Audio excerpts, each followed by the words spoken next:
Hello guys, welcome back to another podcast bersama gua Peter. Welcome to the Peter Lemuel Podcast.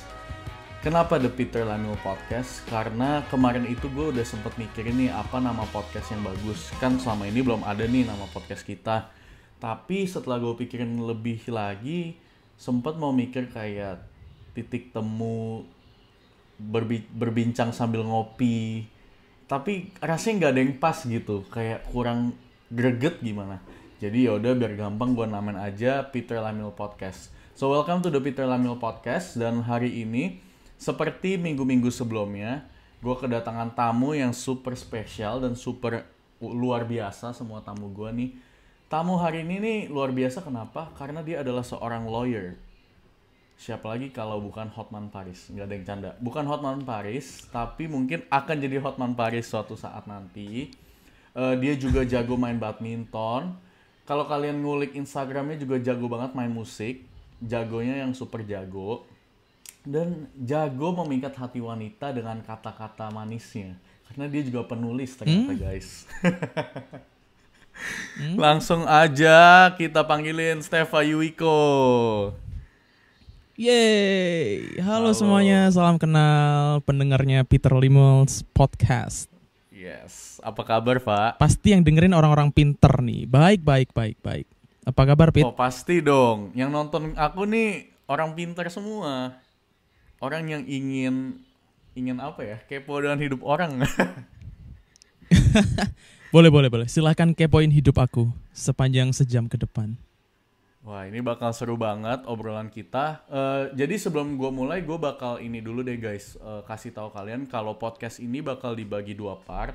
Part yang pertama adalah obrolan mengenai pengalaman belajar Stefa, belajar hukum di Australia. Dan pertanyaan seputar hukum in general.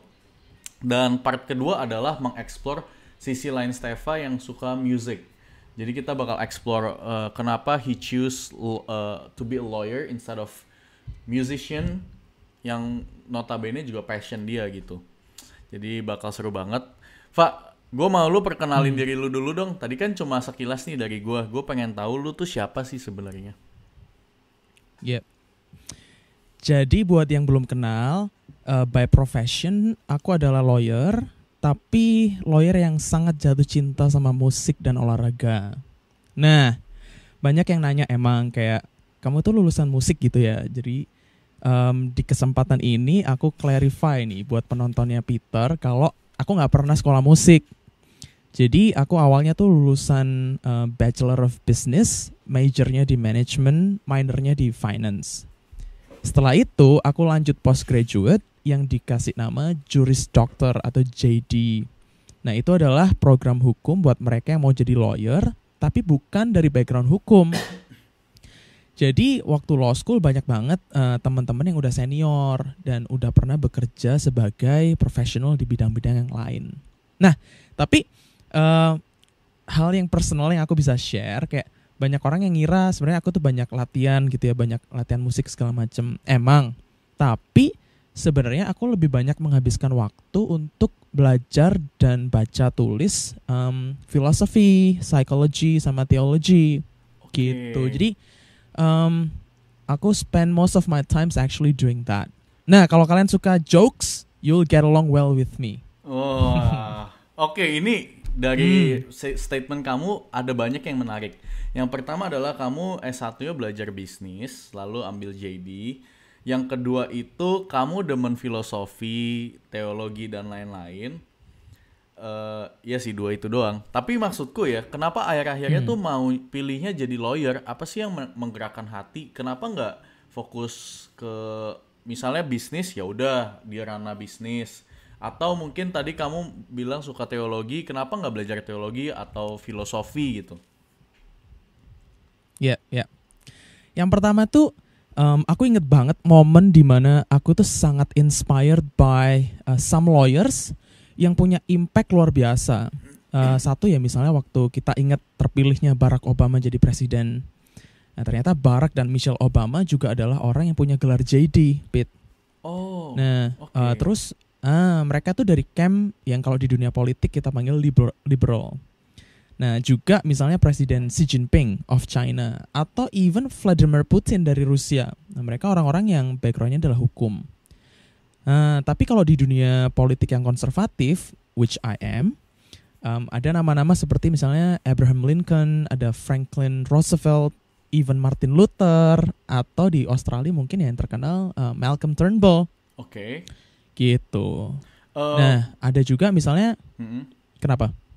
Enggak, kamu kan tadi bilang konservatif. Apa tuh bedanya Barack Obama sama Abraham Lincoln misalnya? Oh, oke. Jadi secara umum partai politik itu terbagi dua. Ada yang liberal dan konservatif. Konservatif itu kalau di Australia dikenal sebagai liberal, anehnya. Tapi partai liberal dikenal sebagai Labour di Australia. Polisinya beda semua, Pete. Dari tentang setuju aborsi atau enggak, taxnya naik atau turun, dan segala macamnya. Paham. Oke.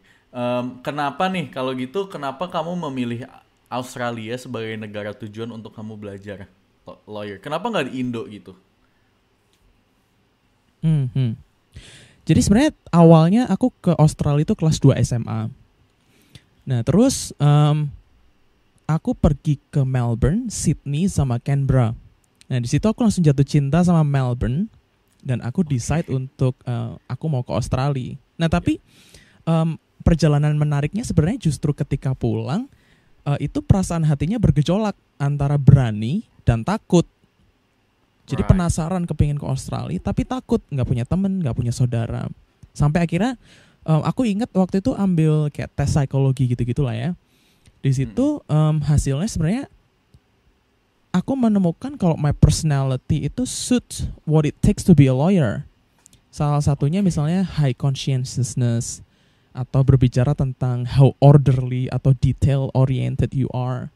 Terus aku lumayan low in neuroticism. Aku tuh nggak gampang terkena negative emotions atau negative feelings.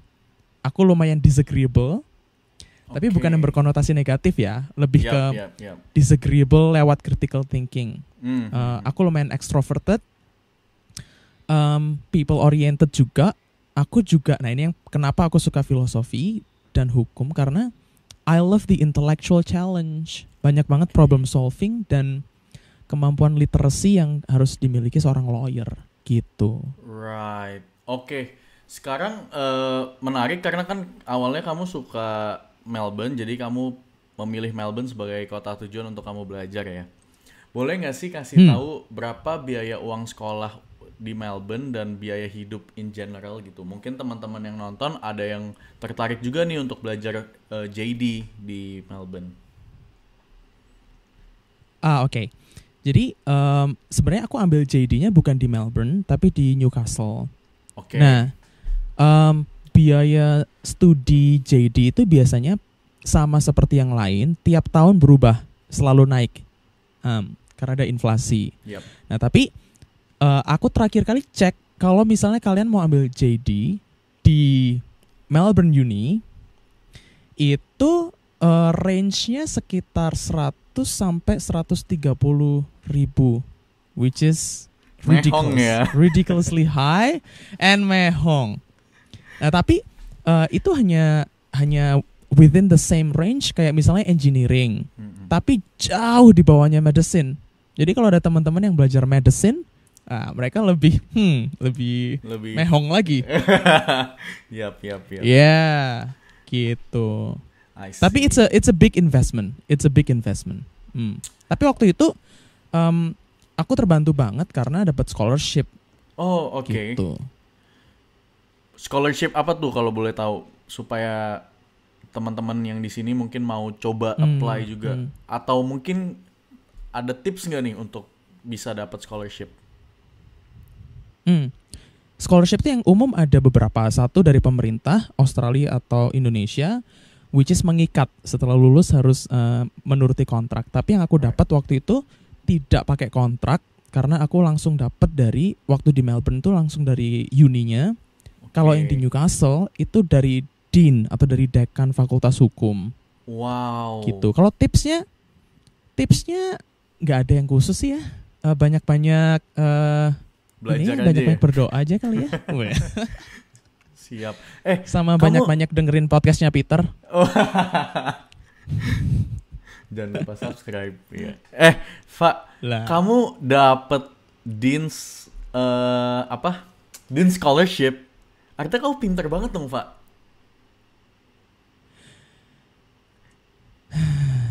Dean's List itu kan yang top Nggak. 1% ya. Maybe. Tapi sebenarnya justru dapatnya itu bukan ketika udah masuk law school. Jadi dari nilai lulus bachelor, ya puji Tuhan waktu itu dapat bagus gitu. Terus akhirnya dengan nilai itu bisa dapat Dean's Scholarship Wow. gitu. Kalau dibilang pinter banget, enggak sih. Iya nggak bisa dibilang bodoh lah ya. Kalau bodoh mana mungkin diundang sama Peter ya kan. Cuman dibilang pinter Loh. banget juga enggak. Banyak banget teman kita yang lebih pinter gitu. Nah, biasa orang pintar emang begitu, nggak pernah memuji dirinya, biar orang lain yang memuji, ya nggak? By the way, Fa, Enggak lah. Aha. Fa, tadi ngomongin tentang scholarship, lu bisa tahu mereka sekolah ini ngadain scholarship dari mana? Ada nggak sih website khusus mungkin, atau harus lihat university-nya aja gitu? Sebenarnya yang umum harus lihat university-nya. Kalau kalian mau Oke. dapat scholarship, kalian mesti benar-benar aktif. Tapi in my personal case, waktu itu aku taunya dari one of education agents yang kenal sama orang tua. Right. Nah, terus dia yang pertama kali tawarin, ini ada begini, coba deh apply gitu. Jadi waktu apply ternyata dapat gitu. Jadi ya, thank goodness. Iya. Oke, ini menyambung dengan pertanyaan sebelumnya. Gimana sih cara memilih sekolah hukum yang bagus nih? Yang mahal dan terkenal. Jawaban klasik ya. Boring banget ya jawabannya. Nah, Tapi emang ada nggak benernya. semua yang mahal tuh bagus loh. Ya nggak sih? kalau di dunia law school kayaknya enggak ya. Semua yang ranking 1 sampai 10 sih bagus ya. Oke. Cuman gini. Ada satu hal yang paling penting buat kalian denger podcast ini juga, kebanyakan mungkin di Indonesia ya. Memang selain dari ranking, pilih yang suitable sama resources yang kalian punya. Oke. Jadi oke lah kita bilang Harvard, Stanford, Yale, terus misalnya Cambridge itu law school-nya bagus gitu ya. Melbourne Law School tuh nomor 10. Tapi pertanyaannya, itu accessible nggak buat kalian?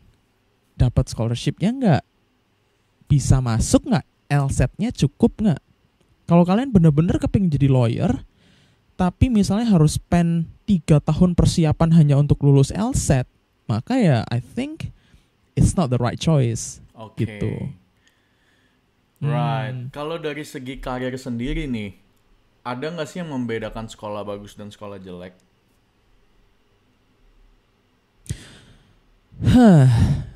Good question. Cuman dari yang aku tahu, pengalamanku pribadi, justru sebenarnya law school-nya itu tidak terlalu menentukan karir seseorang ketika dilihat dari sisi long term. Oke.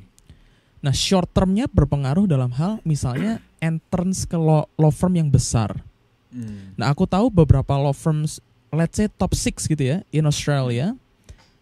Ini ada fun fact. Mereka hanya terima domestic students. Itu nomor 1. Jadi, you will rarely find international students working in a top 6 big law firms in Australia. Jadi, entrance-nya pengaruh. Tapi secara long term, aku pernah beberapa kali ketemu lawyer-lawyer yang sukses, tapi bukan dari big law schools.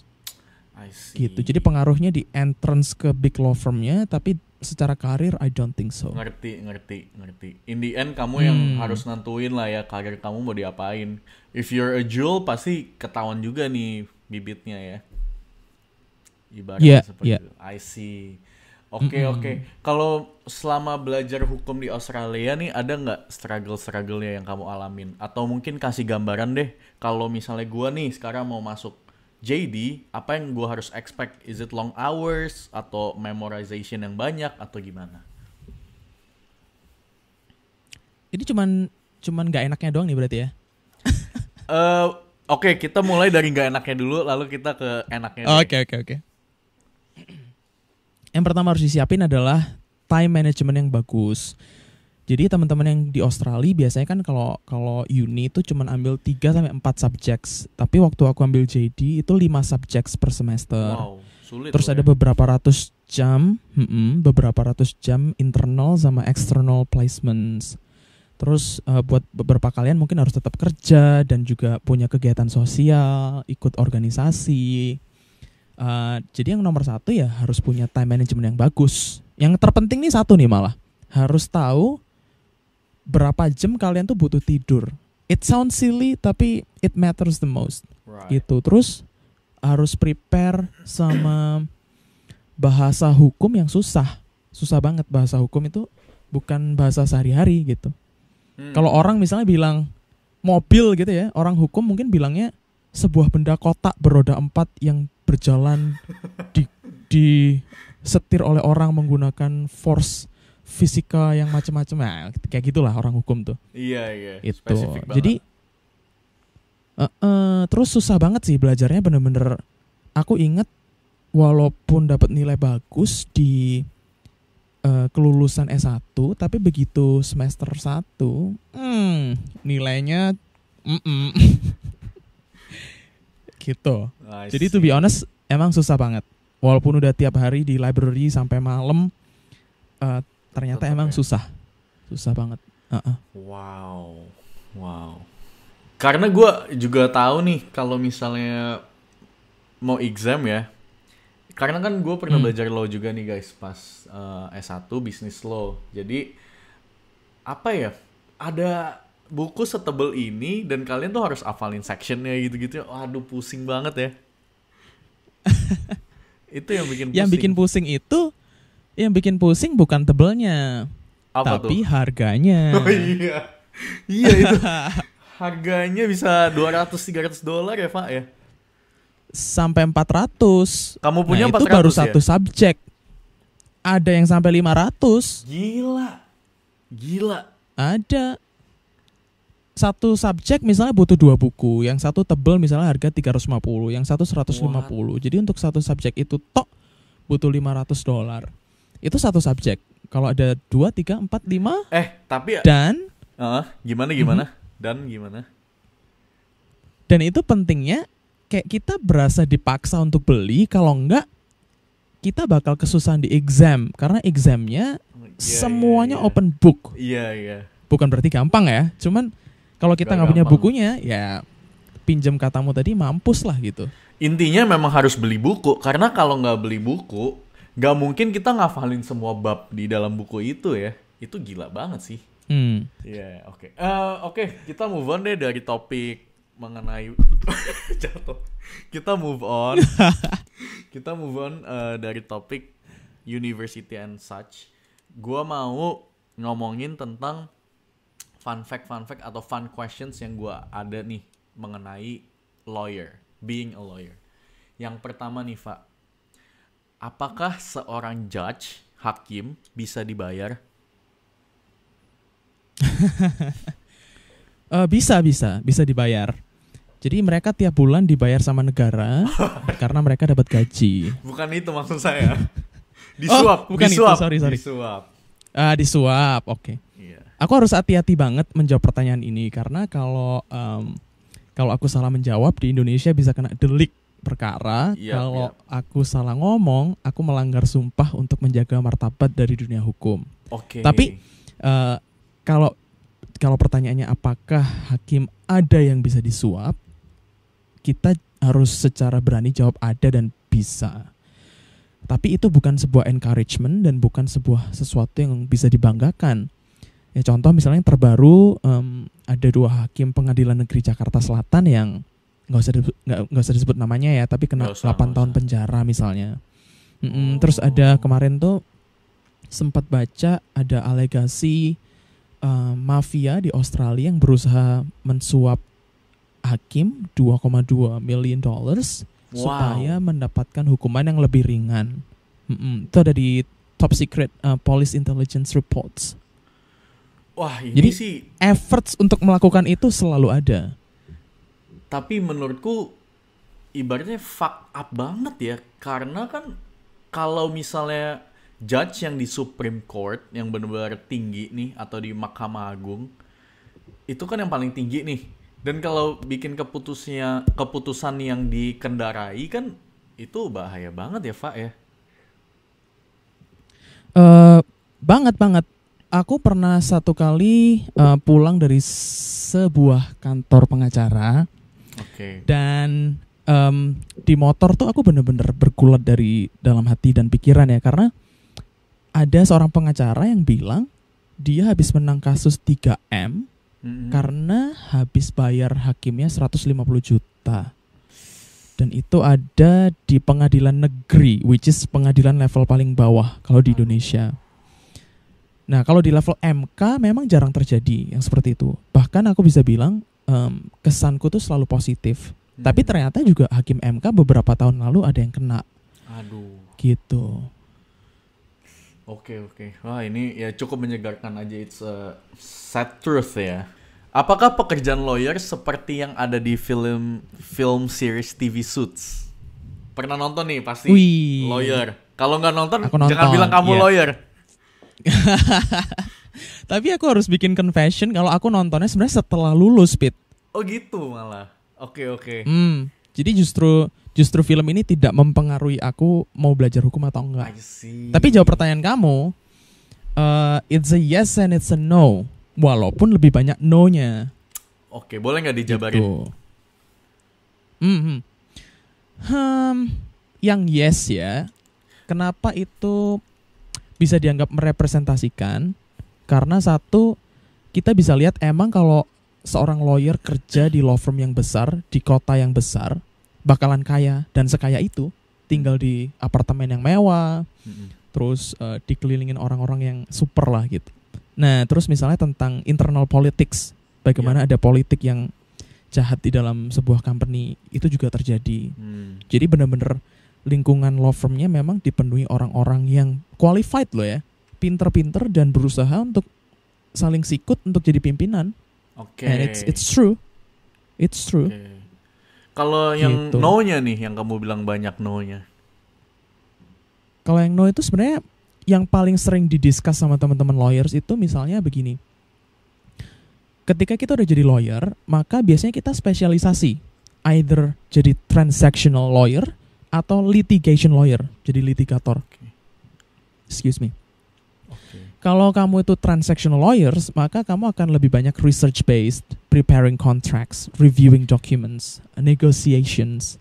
Right. Nah, tapi kalau kamu litigators, kamu akan lebih banyak represent clients, terus spending time in courtroom. Nah, which is yang tidak digambarkan di film itu tuh Mike Ross sama Harvey Specter itu seolah-olah kayak semua lawyer yang bisa semua, ahli di semua bidang, terus sepinter itu. Which in reality it's not. Oke, mungkin ini bakal jadi my last question nih, karena memang udah cukup lama, udah bersetengah jam. Last question ya. Kenapa sih ada lawyer yang masih mau membela quote unquote kriminal? Kayak misalnya Ted Bundy, yang jelas-jelas nih, ini nih orang nih udah ngebunuh banyak orang nih. Kok masih ada aja lawyer atau attorney yang masih mau defend dia, padahal udah tahu dia tuh jahat gitu. Ini pertanyaan yang paling sering keluar biasanya, dan kita memang nggak di training untuk menjawab pertanyaan ini. Tapi let me try. Okay. Yang pertama, kita harus bisa mendefinisikan kata membela itu dengan benar. Jadi ada one preliminary condition yang aku harus bilang, yaitu begini. Aku harus mengakui memang banyak sekali abuse of power and privilege di kasus-kasus kriminal. Nah, contohnya yang kamu bilang misalnya, kalau Ted Bundy mungkin terlalu ekstrim, tapi memang ada kasus di mana orang udah jelas-jelas membunuh atau korupsi tapi bisa bebas. Nah, tapi dengan acknowledgement itu, yang sering kali juga membuat aku berpikir ya, sampai sedih gitu kalau kadang-kadang baca. Tapi kalau yang ada di pikiran kita setiap kali kita mendengar kata membela itu adalah membebaskan, maka I can guarantee you that you are not fully informed or not fully educated in the matter. Oke. Gitu. kita mesti ingat yang bisa memutuskan salah atau enggak, bebas atau dihukum itu bukan pengacara, tapi hakim. Ya. Dan keputusan itu hanya bisa dibuat berdasarkan hukum yang berlaku gitu. Oke. Nah, aku punya beberapa pertanyaan buat kalian yang masih ngotot gitu ya. Tapi tetaplah kalau orang salah harusnya jangan dibela. Pertanyaan nomor 1 begini. Kalau orang jahat itu papa kamu, mama kamu, keluarga kamu bakal panggil lawyer nggak? Pasti panggil lah. Mau the best defense. Why? Pengen best defense. Tujuannya apa? Bukan untuk membebaskan mereka semerta-merta, tapi untuk make sure hukum yang memang sedang berlaku itu ditegakkan seadil-adilnya. Oke. Nah, terus orang juga seringkali terjun di pemikiran yang seperti ini. Orang jahat kok dibela? Pertanyaannya, tahu dari mana dia benar-benar jahat? Ada nggak evidence-nya? Orang bisa dibilang jahat, tapi lebih ke arah ini. Orang sudah bisa dibilang jahat atau bersalah kalau sudah diputuskan hakim, Pit. I see, ya. Kalau orang masih tertuduh, masih ini dituduh membunuh temannya, meracuni lewat kopi. Wait. Tunggu sampai sidangnya selesai, hakim memutuskan, baru silahkan kalian panggil dia jahat. Terus penting lagi juga begini, kejahatan tuh ada degree-nya, ada scale kejahatannya. Contoh murder misalnya. Homicide sama manslaughter sama murder tuh beda. Iya. Kalau orang memang dituduh membunuh, kita nggak bisa cuman pakai rule dari murder. Kita harus cari exception to the rule atau to the law. Kita juga harus cari exception to the exception of the law. Oke. Gitu loh. I see. What do you think? Kamu personally rasa harusnya gimana? Well, that opens up a new perspective sih, karena memang sih benar juga yang kamu bilang, kayak memang yang harus diputuskan tuh dari hakim ya, karena kan dengan evidence yang ada, dengan yang tadi kamu bilang exception yang ada, bisa aja mungkin hukumannya diringankan atau memang not enough evidence untuk menyatakan dia bersalah, bisa aja kan. Itu menarik sih. It opens up a new perspective gitu. Karena orang salah tuh juga belum tentu salah, guys. Dan memang semuanya ada hak manusia untuk dibela ya intinya. Mau go a little further nggak? Boleh. Supaya cepat kali ya. Jadi kalau di common law, kalau di sistem hukum common law, kita membedakan homicide, murder, dan manslaughter. Jadi kita jadi yang murder dulu ya, pembunuhan tuh kita harus tanya nomor 1, ini premeditated nggak, direncanakan nggak? Okay. If so, berapa lama? Oke. Sudah berbulan-bulan atau baru sejam belakangan? Itu bisa beda. Yap. Terus yang terbunuh minors bukan, anak-anak bukan, orang cacat bukan, gitu. Terus ada konspiratornya nggak? Nah, itu juga mempengaruhi. Kalau memang tidak ada, maka hukumannya bukan murder tapi manslaughter, unintentional killing. Jadi less severe than murder. Contoh misalnya waktu self defense. Kalau kamu self defense nggak sengaja membunuh orangnya, maka disebutnya bukan murder tapi manslaughter. Ada lagi degree di bawahnya, homicide misalnya. Kalau kamu seorang tentara pergi ditugaskan negara untuk perang, dan di situ kamu membunuh orang gitu ya, itu kamu nggak bisa dibilang murder atau manslaughter. Iya. It's just a homicide. Itulah kenapa lawyer pekerjaannya sungguh sangat kompleks. Gitu. Paham. Iya sih, bener sih yang kamu bilang. Tapi kan ini memang yang tadi kita discuss ya, gray lines ya, Fa ya. Nah, kalau mau ngomong ekstrimnya nih, kayak Ted Bundy yang udah jelas-jelas, atau mungkin kayak aku lupa namanya, si Eisenhower. Aku lupa. Jadi ada satu orang, aku kemarin baru nonton filmnya. Dia tuh yang ngerancang the Holocaust untuk pembunuhan massal orang Jewish. Oke. Kayak kaki bawa anak buahnya si Adolf Hitler. Kalau kayak gitu, Fa, yang bener-bener case yang udah ekstrim, kayak udah bejat banget nih. menurutmu tetap layak dibela kah? Karena kalau pandanganku sendiri nih, ini sih udah benar-benar jahat gitu. Udah gila. Nah, Pete, ketika seorang lawyer itu membela dan ditangkap orang membela itu sebagai tugas untuk membebaskan, maka di situ aku harus bilang itu salah. Oleh karena itu aku sering kali bilang orang itu lawyer ya, kalau pergi ke pengadilan bukan untuk cari menang, tapi untuk menegakkan keadilan berdasarkan hukum yang berlaku. Nah, jadi kalau orang yang misalnya jadi co-conspirator untuk Holocaust itu dibela oleh seorang lawyernya tidak bertugas untuk membebaskan, tapi untuk memastikan hukumannya memang itu. I see. Oke. Sekarang aku ngerti. Oke. Paham. Yaudah, oke deh Pak. Paham. Kalau teman-teman ada yang nggak setuju, boleh DM, boleh reach me out personally. Siap. Ada nggak yang kamu mau tambahin mungkin dari obrolan ini? Karena kan kita juga masih ada part 2 nih. Mungkin last words-nya adalah encouragement buat teman-teman lawyer. Oke. Terutama Indonesian lawyers. Nggak tahu kenapa setiap kali aku ketemu sama orang kalau di Australia, hopefully you don't perceive this as something arrogant ya, tapi seringkali tuh aku merasa kalau aku bilang seorang lawyer itu kayak mereka kasih penghormatan lebih gitu. Oke. Tapi berkebalikan, begitu sampai Indonesia, stigma seorang lawyer tuh jelek for some reasons. Jadi selama di Australia aku kesulitan cari mentor, colleagues atau Indonesian lawyer friends yang bisa diajak diskusi karena memang secara rasio jumlahnya sedikit.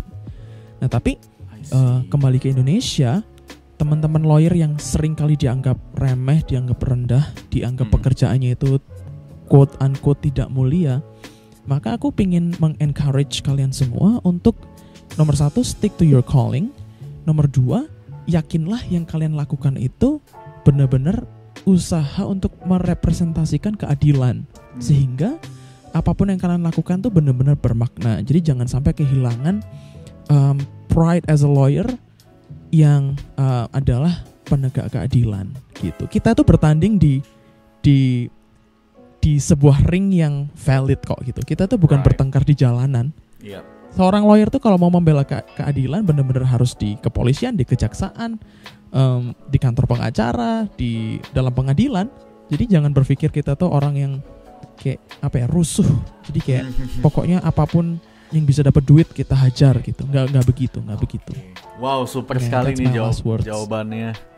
Terima kasih banyak Pak untuk podcast yang cukup panjang, tapi yang pastinya banyak isinya guys. Yang kalian mungkin yang tertarik dengan hukum bisa belajar banyak dari Stefa. Kita akan ada part 2 abis ini, jadi jangan kemana-mana. I'll see you in the next video. Bye-bye.